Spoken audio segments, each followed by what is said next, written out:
లోక్సభ ఎన్నికలకు సమయం దగ్గర పడటంతో రాష్ట్రంలో కమలనాథులు ప్రచారంలో దూసుకుపోతున్నారు. పార్టీలోని కీలక నేతలు ఆయా పార్లమెంట్ నియోజకవర్గాల పరిధిలో సన్నాహక సమావేశాలు నిర్వహిస్తూ క్యాడర్లో జోష్ నింపుతున్నారు.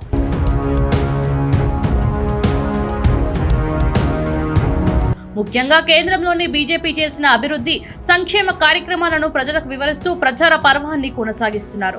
ఈ క్రమంలోనే రాష్ట్ర బీజేపీ అధ్యక్షుడు కిషన్ రెడ్డి ఈ నెల 19న సికింద్రాబాద్ ఎంపీ అభ్యర్థిగా నామినేషన్ దాఖలు చేయనున్నారు. ఈ సందర్భంగా ఇవాళ ఆయన మీడియాతో మాట్లాడుతూ మోడీ లేకపోతే దేశం అస్తమిస్తుందంటూ హాట్ కామెంట్స్ చేశారు.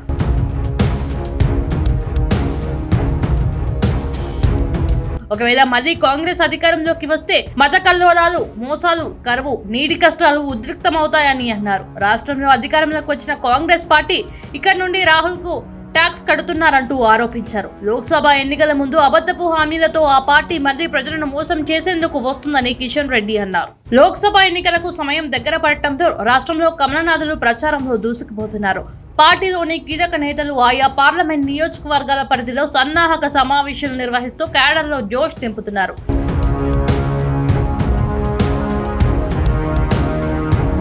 ముఖ్యంగా కేంద్రంలోని బీజేపీ చేసిన అభివృద్ధి సంక్షేమ కార్యక్రమాలను ప్రజలకు వివరిస్తూ ప్రచార పర్వాన్ని కొనసాగిస్తున్నారు.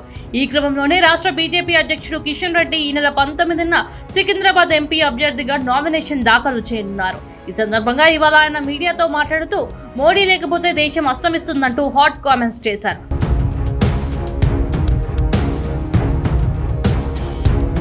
ఒకవేళ మళ్లీ కాంగ్రెస్ అధికారంలోకి వస్తే మత కల్లోలాలు, మోసాలు, కరువు, నీటి కష్టాలు ఉద్రిక్తమవుతాయని అన్నారు. రాష్ట్రంలో అధికారంలోకి వచ్చిన కాంగ్రెస్ పార్టీ ఇక్కడి నుండి రాహుల్ కు ట్యాక్స్ కడుతున్నారంటూ ఆరోపించారు. లోక్సభ ఎన్నికల ముందు అబద్ధపు హామీలతో ఆ పార్టీ మళ్లీ ప్రజలను మోసం చేసేందుకు వస్తుందని కిషన్ రెడ్డి అన్నారు.